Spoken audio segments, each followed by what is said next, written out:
Eu desejo cumprimentar mais uma vez a igreja com a paz do Senhor Jesus. Eu queria que você retomasse a sua Bíblia para a gente fazer uso dela nessa ocasião. O culto está bastante adorável, pois conseguimos com muita simplicidade sentir a presença de Deus. Não foi revelada uma carência daquelas mais fanáticas que a gente poderia considerar para a execução de um culto onde a presença de Deus se manifestasse. E eu fico feliz por isso e também estar participando deste culto. Queria que você retomasse sua Bíblia no capítulo 3 do livro de 2 Coríntios, aquela carta do apóstolo Paulo, uma segunda carta que chega até nós. Teve a primeira que passou verdades práticas sobre a igreja ali em Coríntio, e quem lê a primeira carta sempre se surpreende, e ainda no princípio da fé se ouvia falar muito que era uma igreja que os dons estavam com bastante evidência, em atividade, e a gente percebe que o primeiro impacto que a gente tem, apenas parcial, da igreja de Coríntio era esse, era uma igreja avivada, porque tinha esses dons em evidência, e o apóstolo Paulo falava dessa maneira. Mas na segunda carta dele, a gente vê que o apóstolo Paulo está numa defensiva. Porque uma defensiva, o caráter da sua pregação estava sendo questionado, também o seu caráter, a sua vida moral, assim como acusações ligadas à obra que ele fazia. Então o apóstolo Paulo partiu em defesa do seu apostolado e também manifestando assim a sua maneira de se defender. O interessante é que o apóstolo Paulo, mesmo em ambiente de acusações e de autodefesa, ele usa os frutos que a igreja em Coríntio dava como resposta para aquelas pessoas. O interessante é que o capítulo 1 ainda dessa segunda carta, ele fala e trata os crentes dali como crentes especiais, e se colocava também nesta condição, porque ele começa falando de tribulações e depois começa a falar de consolo.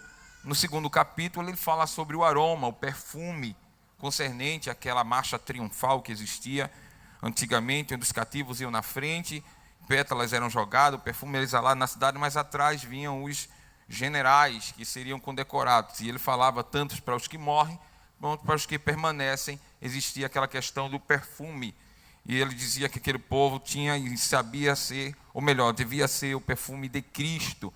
E no capítulo 3 ele aparece com a parte ilustrativa, dizendo que nós somos a carta viva. Me refiro a nós, me colocando na condição de quem recebeu aquela carta. Fala da carta de Cristo. Então, esses 3 capítulos, só até onde a gente fala, são capítulos bastante importantes para a nossa vida, e principalmente porque percebemos o que o apóstolo Paulo realmente queria. Mas há uma coisa que ficou muito evidente aqui nesse capítulo, é que ele usou tanto figuras de linguagem, como também ele usou palavras com muita praticidade, que eram de fácil absorção, e o povo iria entender. O apóstolo Paulo fala de véu, fala de convenção, fala de espelho, ele fala desse tipo de coisa, de transformação, porque ele queria que o povo entendesse. Mas o momento em que o apóstolo Paulo aborda esse assunto foi o que me chamou a atenção. Vale a pena ressaltar, a título de informação particular, mas compartilhada com a igreja, só essa semana eu tive o privilégio de fazer uso desse texto 3 vezes. E pelas 3 vezes foram 3 coisas diferentes, sem fugir do que o apóstolo Paulo queria falar, compreendendo e correspondendo à liturgia do culto. Era adolescentes, era estudo, e hoje estou aqui no culto de domingo, porque uma das coisas que mais me chamou a atenção desse texto, e prometo não ser repetitivo das coisas que falei, foi a questão que o apóstolo Paulo identificou uma preocupação em Moisés. Ele está falando para o povo de Coríntio, mas ele mostra uma preocupação em Moisés. Quando a gente vai ler o texto do livro do Êxodo, a gente percebe que as preocupações de Moisés eram bem pontuais e bem expressivas. Moisés se preocupou no capítulo 4, quando ele botou a mão dentro da roupa e ficou leproso. Ele se preocupou com isso, porque ele pensou na própria imagem e se tratava de uma manifestação de Deus. Ele se preocupou no capítulo 3, como ia aparecer diante do povo do Egito, como ia corresponder ao próprio povo de Israel. Tinha muitas preocupações de Moisés correspondente à obra, correspondente ao que ele foi chamado e é o que ele fazia. Mas o apóstolo Paulo aqui não está falando de uma preocupação de Moisés em cima do que ele fazia na obra, mas sim uma preocupação pessoal, uma preocupação pessoal. E qual era a preocupação pessoal? Ele fala que Moisés, quando aparecia diante do povo, ele colocava o véu. E quando a gente vai ler o capítulo 34, a gente vai perceber que não era por uma questão apenas de enfeite. Moisés veio colocar o véu quando algumas coisas se tornaram muito preocupativas para ele. A Bíblia Sagrada vai nos dizer que o apóstolo Paulo está narrando um texto para o povo, ensinando, e ele chega com um termo negativo. Ele diz: nós não somos, ou não somos como Moisés. O interessante é que quando a gente vai pregar sobre Moisés, a gente apresenta aquela série de milagres, a gente apresenta aquela obediência que ele prestava a Deus, a maneira, ainda que na sua mansidão, porém corajosa, de seguir adiante com o que Deus queria na vida dele. Mas o apóstolo Paulo parece que começa com esse não, aqui nós não somos, parece que trazendo uma falha de Moisés. Por que trazendo uma falha de Moisés? Porque quando a gente lê simplesmente que ele estava com véu, é muito compreensível. Ele colocou o véu depois que ele passou um tempo com Deus. O capítulo 34 vai dizer que Moisés ficou 40 dias seguidos com o Senhor em conversa, em cima do monte. Moisés entra, o Senhor chama ele, e é quando ele desce com as tábuas, mas ele já desce com a segunda remessa, porque a primeira ele mesmo quebrou, quando sentiu a ira de ver o povo idolatrando. Aí o capítulo 34, versículo 28, vai dizer que Moisés, tendo passado 40 dias, ele desce.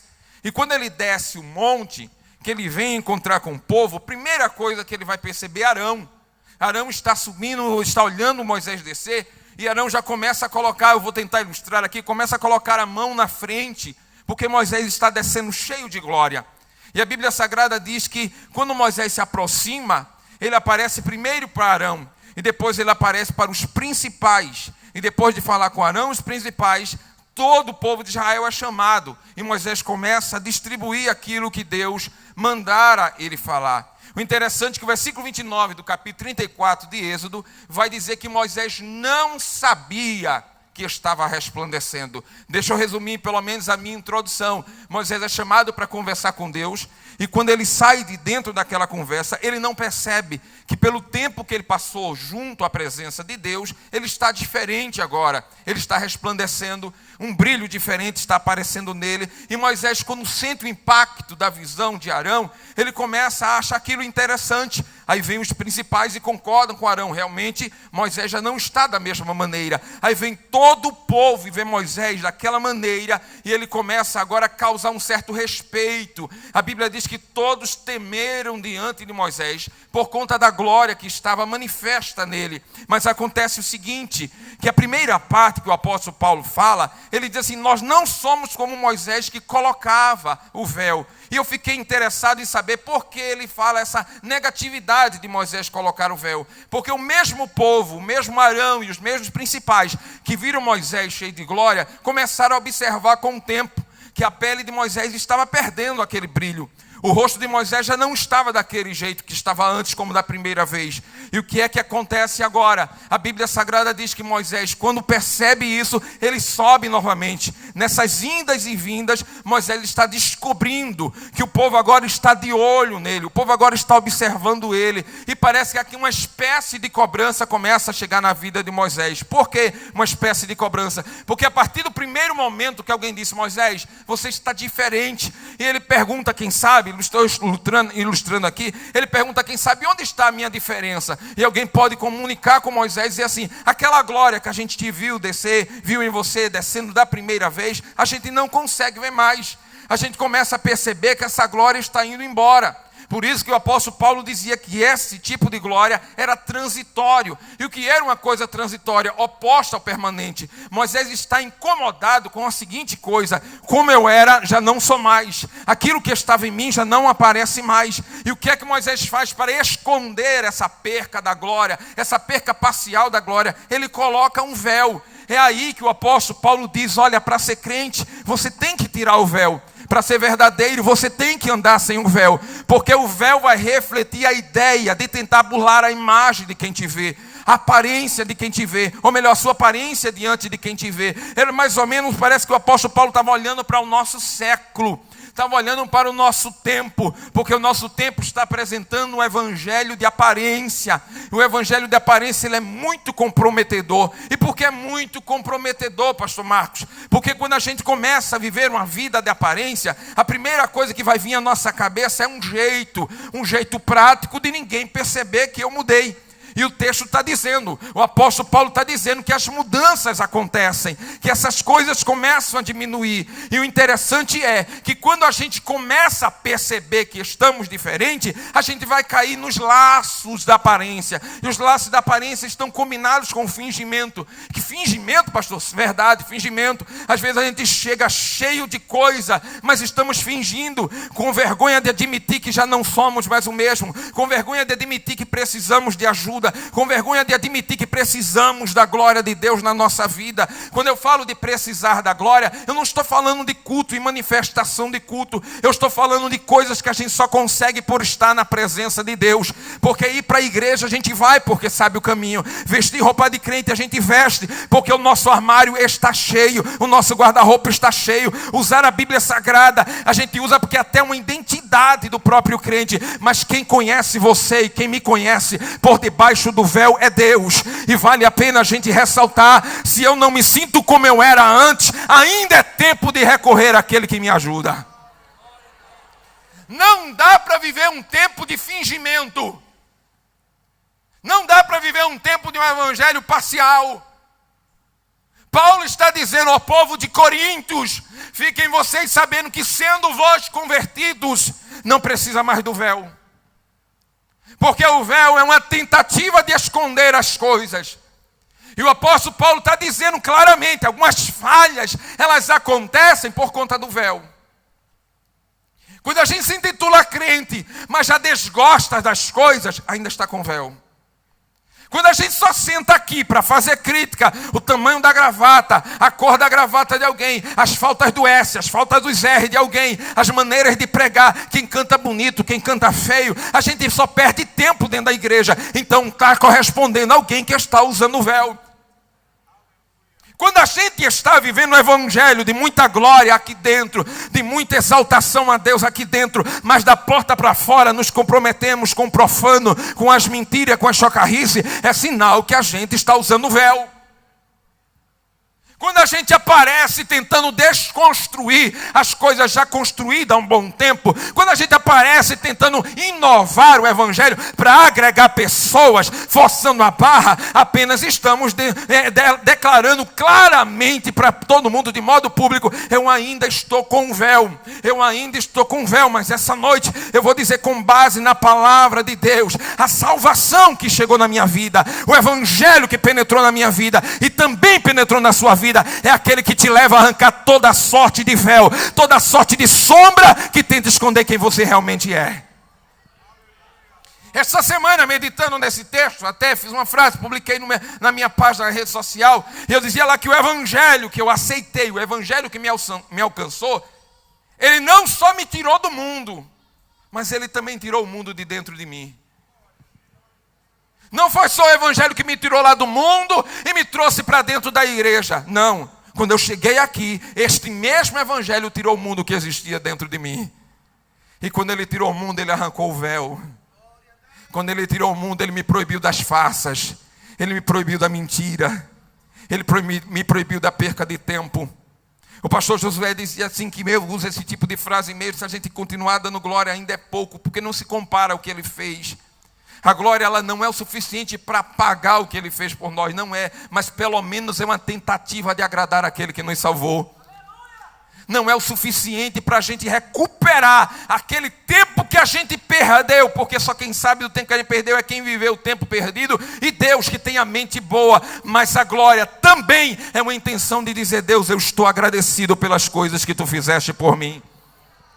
Quando eu falo de entregar a minha vida na glória, de exaltar a Ele dentro da minha personalidade, eu estou reconhecendo que a salvação que eu tenho hoje é uma salvação que me traz alegria, independente de protesto de caminhoneiro, independente de crise de moral no país, independente dessa vergonha e dessa nojeira política que o nosso país exerce. Não, independente disso, meu irmão, tenha protesto, tenha político, tenha o que for, eu estou aqui para reconhecer que eu sou um salvo, e eu já não ando mais com véu, porque eu não tenho mais nada o que esconder, porque há um Deus no céu que vê a gente como a gente é. Há um Deus no céu. O apóstolo Paulo está sendo claro e diz assim: Moisés estava lutando com a sua aparência, para manter a aparência. E eu já dizia pregando outrora, que Deus não se impressiona com as aparências. Ele não se impressiona com as aparências, porque Ele vê tudo. Ele vê tudo. A Bíblia Sagrada vai nos dizer, repetir, porque é bíblico e não tenho vergonha de repetir este texto, que o capítulo 11 do Evangelho de Jesus, segundo escreveu Marcos, Jesus está pregando dentro do templo e sai com fome, sai com fome. E quando ele sai com fome, quem está com fome, em natureza humana deseja comida.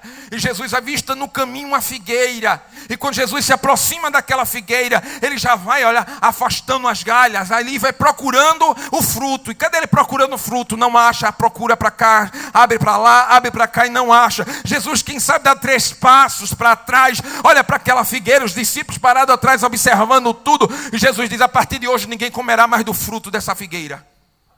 Você vai se secar e não vai produzir mais. E a Bíblia Sagrada vai dizer no Evangelho de Marcos, foi isso que entrou em complexo na minha cabeça, e vai dizer nesse mesmo Evangelho que não era tempo daquela figueira dar fruto, não era tempo. Aí a minha cabeça entrou em parafusos, como não era tempo, e o próprio Jesus Cristo amaldiçoou, decretou falência daquela figueira se não era tempo. Por que ele fez isso? Porque ela estava tão frondosa, ela estava tão cheia de folhas, do tipo que dizendo assim: vem aqui que tem, vem que tem. Sabe aquela aparência de dizer assim: eu posso, eu tenho, pode vir que eu vou dar, eu vou provar que eu posso. Com Jesus afasta a galha, ele não vê nada. Era só aparência. E Jesus não se impressiona com a aparência, mas ele é inclinado para a essência. E a essência de quem tem salvação na vida é completamente diferente. Não está presa a 2 horas de culto. Eu sou salvo aqui, eu sou salvo dentro do meu carro, eu sou salvo no meu trabalho, eu sou salvo onde eu for, onde eu entrar, onde eu sair, onde eu cantar, onde eu comer. E não preciso de véu no meu rosto, porque eu sei o salvo que eu sou. Você tem certeza disso? Me ajuda, sim. Me ajuda, você tem certeza que você é um salvo? Então dá uma glória para Jesus. Se isso não ferir, não é noite de ficar com um véu. É noite de tirar um possível véu, se é que ele existe. Viver uma vida de fraude, de face, de mentiras, é véu. Dizer que se converteu e viver em profanações na própria verbalização, é véu. Viver em paz aqui e odiado pela vizinhança é véu. Está usando véu. Dar glórias aqui, chamar palavrão ali, ainda está usando véu. Ainda está usando véu. Dizer que é um salvo e se comportar como um mundano é véu. Ser herói de rede social atrás das telas é véu. Não ter coragem de ser verdadeiro com medo da represália do mundo é véu. Não ter coragem de assumir o crente que é, onde mora, onde estuda, é véu. Mas essa noite não tem lugar para véu aqui não.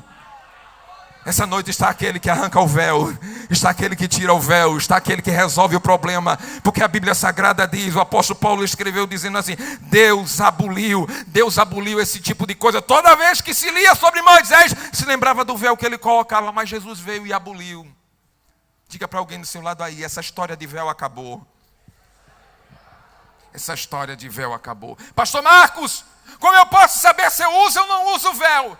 Porque falhas vamos continuar tendo, é simples. O apóstolo Paulo vai dizer no versículo de número 16. O versículo número 16 vai dizer uma coisa muito interessante. O versículo de número 16, olha aí na tua Bíblia o que ele vai dizer no versículo de número 16. Ele vai dizer: mas quando se converterem ao Senhor, então o véu se tirará. Quer resolver problema de véu? Conversão. Se converta. Ô pastor, que palavra dura, eu sou crente. Eu não vim essa noite para a igreja ouvir alguém dizer que eu não sou convertido. Então tapa o ouvido. Porque a maneira do véu sair é a genuína conversão. Pedro andava com Jesus para cima, para baixo, tomava a palavra, era compulsivo. Em defesa de Jesus Cristo tentou matar um homem, errou, arrancou a orelha do soldado. E Jesus olhou para ele e disse assim: Pedro, Pedro, tu anda comigo, olha, faz tempo, mas no dia que te converteres,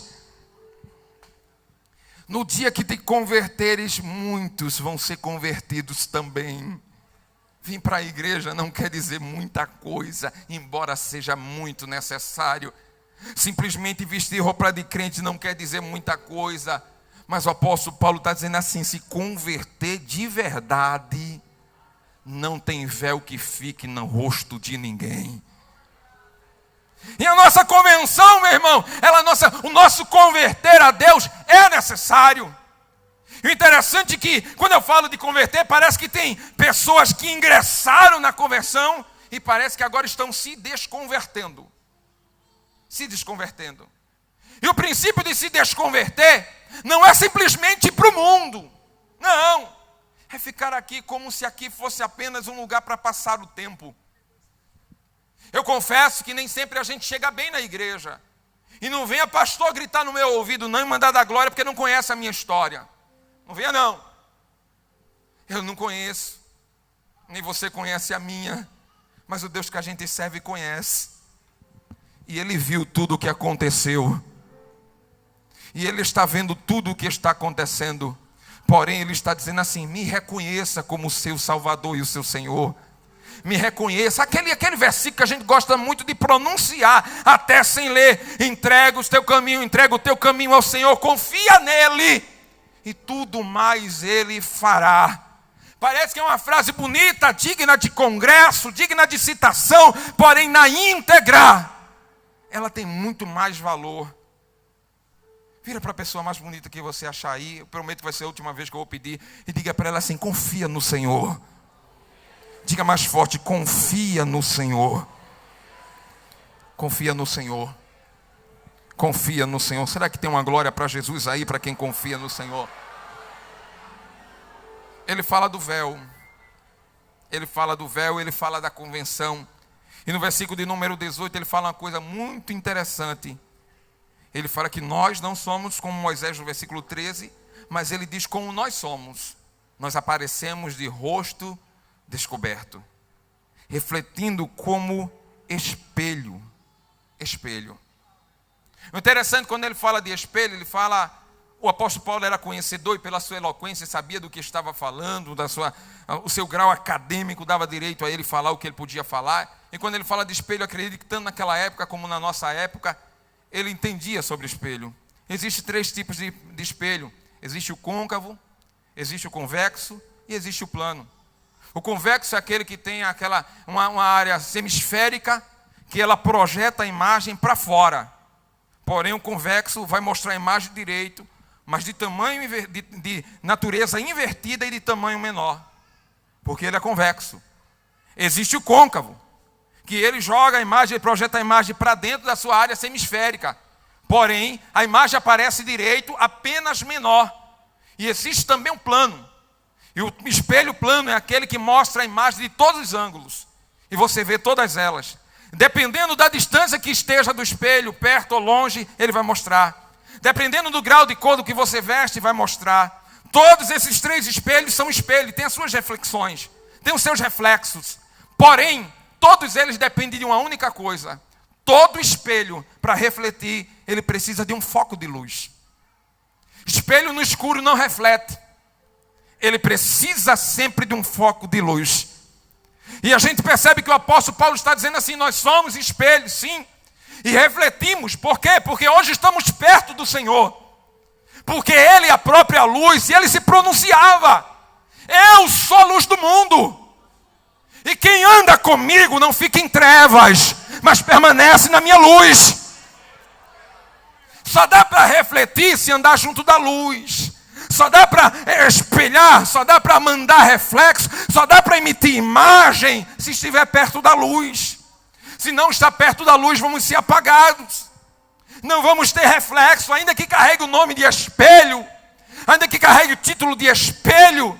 O apóstolo Paulo está dizendo assim: nunca se aparte da luz, nunca deixe a luz, nunca perca o vínculo de intimidade com o Senhor. Eu me recordo que há 3 anos atrás, eu estava na cidade de Itajaí, Santa Catarina. Eu viajei para lá para um evento que estava acontecendo lá, de 2 dias. E eu cheguei lá na sexta-feira, desci do avião. E quando eu desci do avião no aeroporto, meu irmão, eu sofri um impacto tão grande do frio. O frio estava a 6 graus, com sensação térmica de 3. Eu fui para dentro do quarto do hotel onde os irmãos me levaram. Eu fiquei lá. E a minha preocupação era: como é que está a água dentro desse chuveiro aí? Como é que está a água dentro do chuveiro? Quando eu ligo, já estava tudo aquecido, meu irmão. Mas era tanto frio, meu irmão, que eu dormia com 3 meias. Eu ia para o culto com 4 camisas. Eu só esquecia as luvas. E foi aí que eu me compliquei. Minhas mãos ficaram apegadas no microfone. Uma coisa horrível que eu vivi naqueles dias ali. Mas depois a gente aprendeu a lidar com essa. Foi o primeiro impacto, uma temperatura muito alta. Mas sabe o que aconteceu? A hora do banho. Nordestino gosta de tomar muito banho. Mas em época de frio eu ficava preocupado. Quantos banhos eu vou conseguir tomar aqui em Santa Catarina? Foi aquela época que passava na televisão que até as plantas ficavam congeladas. Foi naquela época que eu estava lá. E sabe o que eu descobri? Eu descobri um meio. Eu chegava no banheiro, ligava, aquecendo a torneira, deixava 4 minutos a água derramando. Quando eu via a fumacinha sair por debaixo da porta, eu entrava. Era o banho mais rápido, foi o banho mais rápido que eu tomei na minha vida. Em 1 minuto eu tomei o banho. O problema é que quando eu ia me pentear, não podia me pentear. Não podia me ajeitar, porque aquele ar quente dentro do banheiro fazia aquela imagem embaçada no espelho. E eu tinha que esperar, abrir agora a porta, para aquela porção de fumaça, de temperatura quente saísse, para que eu pudesse passar uma toalha no espelho e me ver. Porque, irmão, se tiver alguma coisa embaçada, a gente não vai se ver. Se tiver escuro, a gente não vai refletir. Se tiver alguma coisa atrapalhando, a gente não vai mandar imagem para nada. Mas essa noite eu não vou dizer que Jesus tem esponja, não vou me precipitar, nem ser tardio e dizer tal coisa. Eu não vou dizer isso, não. Mas eu vou dizer o que o apóstolo Paulo está dizendo: se conforme, que você já não presta mais para o mundo, você já não presta para o pecado, porque hoje em dia você reflete. E porque você reflete? Porque a luz está perto de você. Não se aparte de perto da luz de maneira nenhuma. Levanta a tua mão e dá uma glória para Ele, porque não estou falando de luz artificial, estou falando do próprio Deus. Eu estou falando daquele que não larga de você. O homem falha, o homem erra, decepciona, mas ele está lá do teu lado dizendo assim: fica comigo que você reflete, fica comigo que eu não te abandono, não me deixa, não se aparte. Desiste, a história de desistir, me permita a redundância. A luz está bem perto de você, a presença de Deus está perto de você. Então exalta Ele, glorifica, porque você não é igual a ninguém. Você não é igual a ninguém. Você não é convexo, você não é côncavo, você não é plano. O que interessa é que você reflete e não vai parar de refletir. Deus nos trouxe aqui essa noite para todos nós entendermos uma coisa: o mundo está tentando apagar a glória que há na igreja. Por si só a igreja, ela recebe glória. Por si só a igreja é alvo da glória de Deus. Por si só a igreja brilha. Mas a igreja não é feita de bancos, não é feita de ar-condicionados e galerias. A igreja é feita de gente. Gente que precisa refletir. Gente que precisa brilhar. E o apóstolo Paulo é interessante que ele fala da questão do espelho. E ele diz assim: nós refletimos a glória do Senhor e somos transformados. Diga comigo, transformados. Diga mais forte, transformados. De glória em glória, de glória em glória, de glória em glória. E eu fiquei a me perguntar, agora para resumir, eu fiquei a me perguntar que o apóstolo Paulo estava pontuando transformação de glória em glória. O que ele estava pontuando? E parece que ele estava olhando para a nossa época. Parece, me permita a expressão. Parece que ele estava olhando para a nossa época. Por que olhando para a nossa época? Porque quando ele fala de transformação de glória em glória, ele também está dizendo assim, parece que com o tempo a gente perde a intensidade da transformação. Você já percebeu que no começo da fé, meu irmão, tudo é Deus?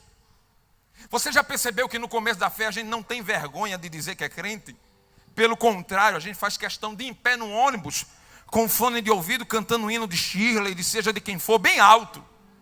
Para que todo mundo naquele ônibus saiba que eu sou crente. Você lembra que no princípio da fé, os vizinhos até fechavam a porta quando você passava, para você não chamar para a igreja? Você lembra que no princípio da fé, não tinha Orkut, não tinha Facebook, não tinha Messenger, não tinha rede social, para os crentes estarem se propagando? Porque tudo é movido a foto hoje. Se não tiver foto, parece que Deus não vê. Se lembra que no princípio da fé não tinha essas coisas. Os cantores não vendiam seus discos evangélicos à base de rede social. Não vendiam por causa de YouTube. Era cantando e reconhecendo, ali tem um homem de Deus, ali tem uma mulher de Deus. Os pregadores eram chamados e poucas viagens eram de avião, a maioria de ônibus. Porque alguém testificava aqui, chegava até do outro lado. Aquele irmão prega muito, aquela irmã canta muito. Hoje em dia é tudo à base de rede social. Porque parece que o povo perdeu a essência, a intensidade de provar que é crente. Agora nem parece que é mais. E começam a culpar, porque a igreja está atrasada. Atrasado está você com esse pensamento raquítico. Atrasado está você achando que Deus envelheceu. Atrasado está você pensando que a Bíblia perdeu a validade. A Bíblia ainda é a palavra de Deus. Deus ainda permanece Deus. E Ele mesmo diz, eu sou de geração a geração, de tempos e tempos. Eu permaneço Deus e não há sombra de variação em mim. Aleluia, louvado seja o nome do Senhor Jesus Cristo. Somos e devemos ser transformados. Mas parece que a intensidade foi diminuindo. Agora a gente tem vergonha de dizer que é. Sonha em passar na faculdade, mas quando entra, a gente diz que é acadêmico, diz que é pedagogo, engenheiro, só não diz que é crente. A intensidade da transformação parece que foi diminuindo. Parece que a gente tem vergonha de lembrar de quem a gente era antes. Por isso que de vez em quando, ainda que tenha alguém que não goste, eu aprovo quando é de Deus. Aqueles profetas que se levantam e vai até o indivíduo e diz assim, lembra de onde eu te tirei? Lembra quem você era antes? Porque está chovendo crítico para estar procurando quantos R's falta na minha mensagem. Está chovendo críticos para olhar quem canta melhor e quem canta pior, quem canta feio ou bonito. Está chovendo crítico para dizer aquele culto daquela igreja é melhor do que esse, aquele é daquele, aquele é daquela. Mas o que é interessante é que Jesus diz assim, lembra de onde você saiu? Você não era nada. Você era um ninguém no meio de muitos ninguém. Um ninguém que ninguém conhecia. Mas Jesus achou por bem olhar para você e disse, de onde ninguém te tira, eu te tiro.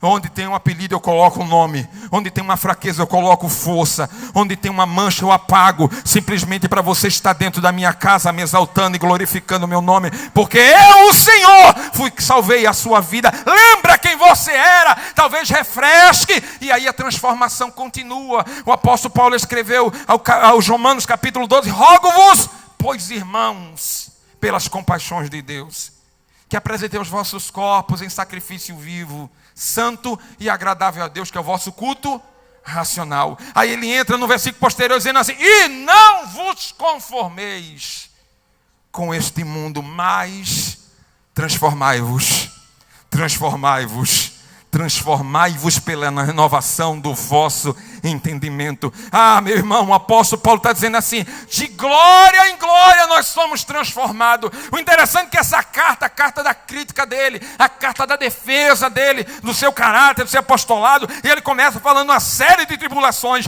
e pesar a tribulação na balança, e glória do outro lado. Eu não sei onde foi que o apóstolo Paulo encontrou uma ponte, para alguém atravessar de um lado para o outro, mas ele também estava dizendo, a gente sofre de um lado, mas é glorificado do outro. A gente chora de um lado, lado, mas no outro a gente está dando glória. A gente padece de um lado, mas do outro a gente recebe a porção da graça de Deus. A gente é desprezado de um lado, mas do outro está comendo Bíblia e dizendo que Jesus está voltando e que Jesus vai voltar e vai levar a sua igreja para o céu. Transformação de glória em glória é só a prédica para onde a gente vai.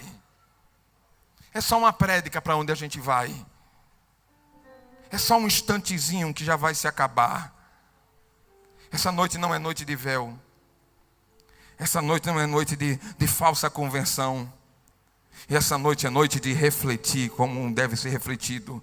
E o melhor de tudo, de ser transformados. Deus nos trouxe aqui dentro para cultuarmos a Ele, para bendizer o seu nome. Porém, Ele também nos trouxe para dizer aqui, a glória que eu tenho para você não é transitória. Ela é permanente. Ela é para hoje, ela é para amanhã, ela é para depois da manhã, ela é para quando você prega, ela é para quando você fica calado, ela é para quando você canta, ela é para quando ninguém te vê. A glória permanente de Deus é para o teu silêncio e é para a tua alegria. A glória permanente de Deus é para o período da tua enfermidade e para o período da tua saúde. A glória permanente de Deus é para te regenerar, também é para te salvar. A glória permanente de Deus é para existir na nossa vida e não ser negociada. Diga glória a Jesus. Eu queria saber se essa noite tem alguém que ainda não desfrutou disso.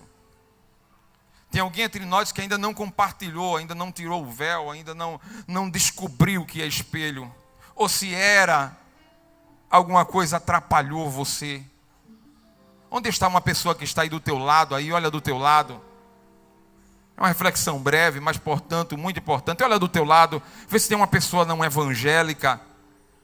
E diga para ela, a glória de Deus também é para você.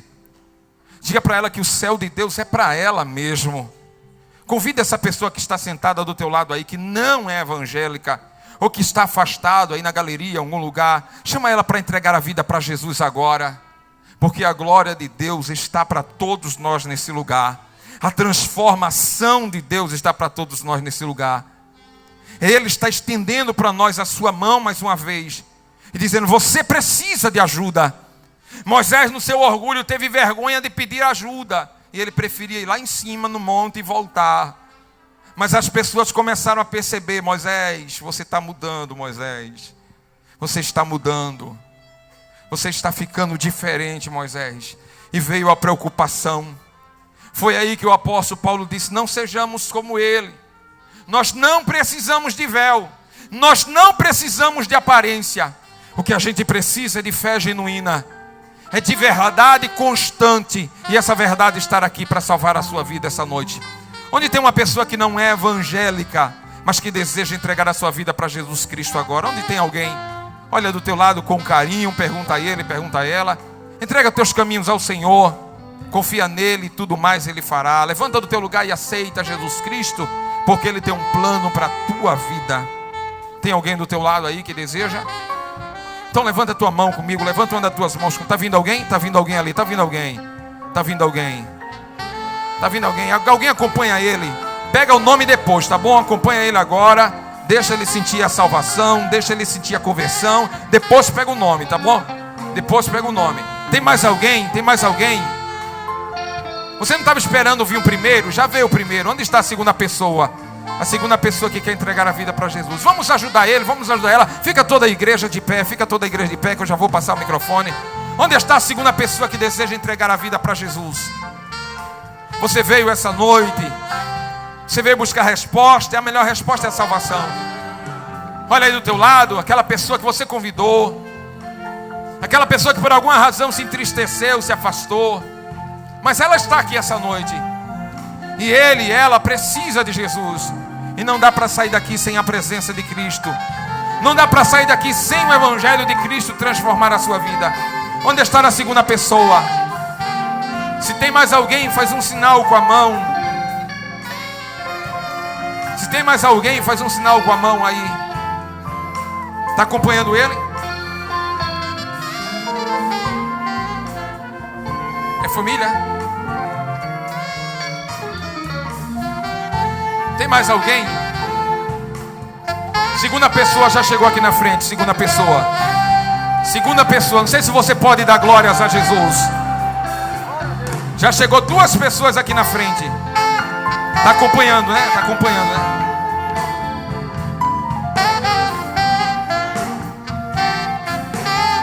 Aleluia. Glória a Deus. Onde está mais a terceira pessoa? Mais uma pessoa. Pronto, chegou mais uma pessoa aqui na frente. Chegou mais uma pessoa aqui na frente para entregar a vida a Jesus Cristo. Onde está mais alguém? Vem. Vem para Jesus.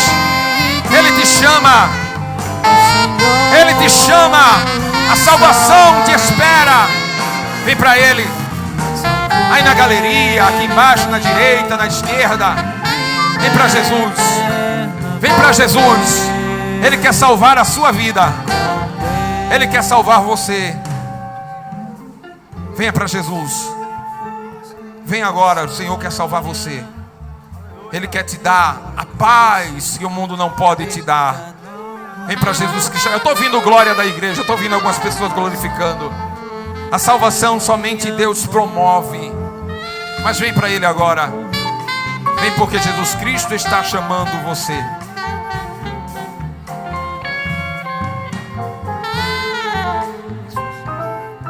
Estende a tua mão para cá, que a gente vai orar por essas vidas. As pessoas que estão junto delas aí, orientem elas a pedir perdão dos seus pecados, para que Deus também as purifique, como fez com a nossa vida.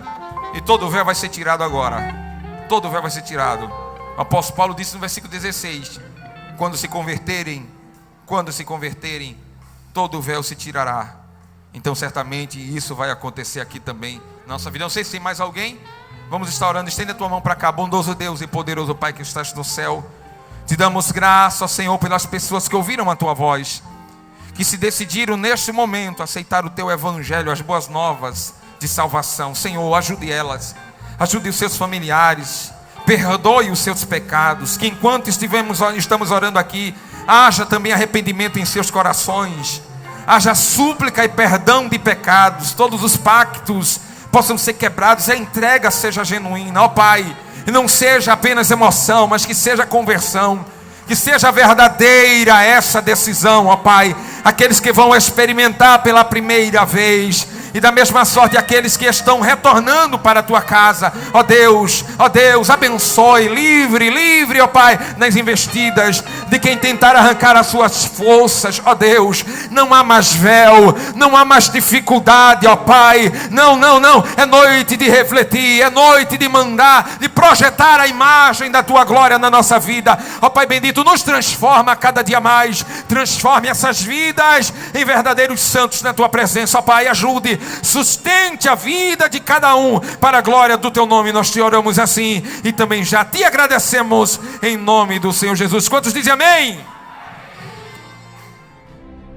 A IADALP vem há quase meio século fazendo a obra missionária sem parar, levando o ID do nosso Senhor Jesus Cristo para as nações. Atualmente, a Assembleia de Deus em Abreu Lima tem missionários desenvolvendo trabalhos evangelísticos e sociais permanentes na Alemanha, com os missionários Everaldo Lopes e Herotildes Lopes; no Equador, com os missionários Edinaldo Xavier e Marlene Xavier; nos Estados Unidos, com os missionários Robson Lucena e Rafaela Lucena; na Itália, com os missionários João Vitor e Priscila Lopes; no Paraguai, com os casais de missionários Danilson Santana e Adriana Santana; e também os missionários Vivaldo Almeida e Leane Almeida; no Peru, com os missionários Assuero Chagas e Rebeca Chagas; em Portugal, com os missionários Antônio Vessosa e Noêmia Chagas.